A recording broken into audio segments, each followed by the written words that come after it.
Hello, എല്ലാവർക്കും പുതിയൊരു വീഡിയോയിലേക്ക് സ്വാഗതം. ഈ വീഡിയോ എന്ന് പറയുന്നത് വീണ്ടും കുറച്ച് കാര്യങ്ങളൊക്കെ റിവൈസ് ചെയ്ത് വെക്കുമായിരുന്നു.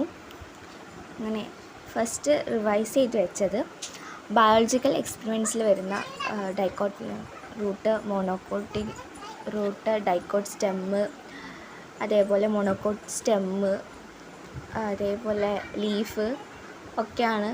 അതൊക്കെ DPP കയ്യിലുണ്ടായിരുന്നു, അനാട്ടമി ഓഫ് ഫ്ലവറിങ് പ്ലാന്റിൻ്റെ. അതിലൊക്കെ റിവൈസ് ചെയ്ത് വെച്ചു. അത് കഴിഞ്ഞതിന് ശേഷം തെർമോഡൈനാമിക്സ് ആണ് ഒന്ന് റിവൈസ് ചെയ്ത് വെച്ചത്. കയ്യിൽ നോട്ടുണ്ടായിരുന്നു, ആൻഡ് സാറായിരുന്നു ക്ലാസ് എടുത്തിട്ടുണ്ടായിരുന്നത്. അപ്പോൾ അതൊക്കെ ഒന്ന് റിവൈസ് ചെയ്ത് വെച്ചു. തെർമോഡൈനാമിക്സ് കഴിഞ്ഞതിന് ശേഷം ഞാൻ ബയോമോളിക്യൂൾസ് ആണ് പഠിച്ചത്. +2 കെമിസ്ട്രിയിലെ ബയോമോളിക്യൂൾസ്. അതിൻ്റെ നോട്ട്സ് കയ്യിലുണ്ടായിരുന്നു. അങ്ങനെ ലൈൻ ബൈ ലൈനായിട്ട് അത് വായിച്ചു. നിങ്ങളോടൊരു കാര്യം എനിക്ക് ഷെയർ ചെയ്യാനുണ്ട്. എന്താണെന്ന് വെച്ചാൽ, ഞാൻ ടെലിഗ്രാമിലൊരു ഗ്രൂപ്പ് ക്രിയേറ്റ് ചെയ്തിട്ടുണ്ട്. എനിക്ക് അവൈലബിൾ ആയിട്ടുള്ള ക്വസ്റ്റ്യൻസും അതേപോലെ ഡെയിലി ടാർഗറ്റ്, നോട്ട്സ്, അങ്ങനെയുള്ള എനിക്ക് അവൈലബിൾ ആയിട്ട് ഷെയർ ചെയ്ത് കിട്ടുന്ന സാധനങ്ങൾ ഞാൻ നിങ്ങളിലേക്കും എത്തിക്കാൻ വേണ്ടിയിട്ട് ആ പ്ലാറ്റ്ഫോം യൂസ് ചെയ്യുന്നുണ്ട്. താല്പര്യമുള്ളവർ ജോയിൻ ചെയ്യുക. ഞാൻ ഡിസ്ക്രിപ്ഷൻ ബോക്സിലും അതേപോലെ തന്നെ കമൻറ്റ് ബോക്സിൽ പിൻ ചെയ്തും വെക്കാം. താല്പര്യമുള്ളവർ ജോയിൻ ചെയ്യാം. അങ്ങനെ ബയോമോളിക്യൂൾസൊക്കെ പഠിച്ചു കഴിഞ്ഞ ശേഷം ഞാൻ മോളിക്കുലർ ബേസ് ഓഫ് ഇൻഹെറിറ്റൻസ് എടുത്തു. അത് പഠിച്ചു. ഞാൻ പഠിക്കുന്ന സമയത്ത് എഴുതി വെച്ച നോട്ടാണ്. അതിൽ റിപ്ലിക്കേഷൻ ഫോർക്കിൻ്റെ ഒക്കെ ചിത്രം വരച്ച് കളറൊക്കെ ചെയ്തിട്ടുണ്ട്. അപ്പോൾ ഇങ്ങനെയൊക്കെ ഇൻട്രസ്റ്റ് ആയിട്ട് പഠിക്കുമ്പോൾ നമുക്ക് ഭയങ്കര നല്ലതായിരിക്കും. അങ്ങനെ അത് കഴിഞ്ഞ് ഫോട്ടോസിന്തസിസ് ഹെയർ പ്ലാന്റ്സ് ആണ് പഠിച്ചത്. അത് വായിച്ചു കഴിഞ്ഞ ശേഷം റെസ്പിറേഷൻ ഇൻ പ്ലാന്റ്സും എടുത്തു. രണ്ടും നല്ല ഹൈ വെയിറ്റേജുള്ള ചാപ്റ്റേഴ്സാണ്.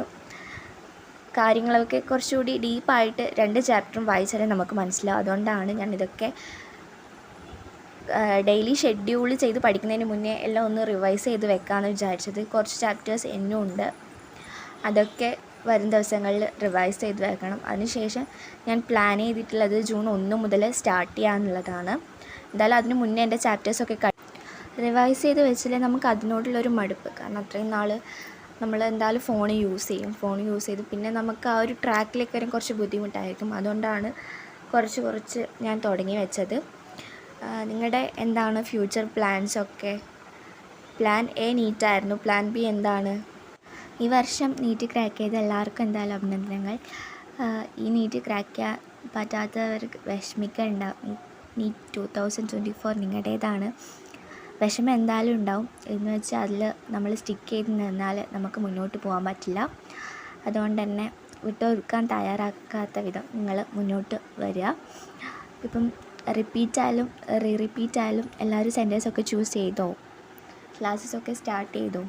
ഇപ്പോൾ റിപ്പീറ്റേഴ്സിനാണെങ്കിൽ പാർഷ്യൽ ഡ്രോപ്പ് ചെയ്യണോ ഫുൾ ഡ്രോപ്പ് ചെയ്യണോ എന്നുള്ള ഫുൾ ഡൗട്ടായിരിക്കും.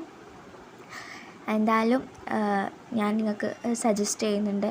കഴിഞ്ഞ ദിവസം ഡോപ്പൽ ആഷിഖ് സാറ് ഇട്ട ഒരു വീഡിയോ ഉണ്ടായിരുന്നു. അതെന്തായാലും കാണാൻ നിങ്ങളുടെ ഡൗട്ട് കുറേ മാറും. അപ്പോൾ ഓക്കെ ഗൈസ്, ബൈ.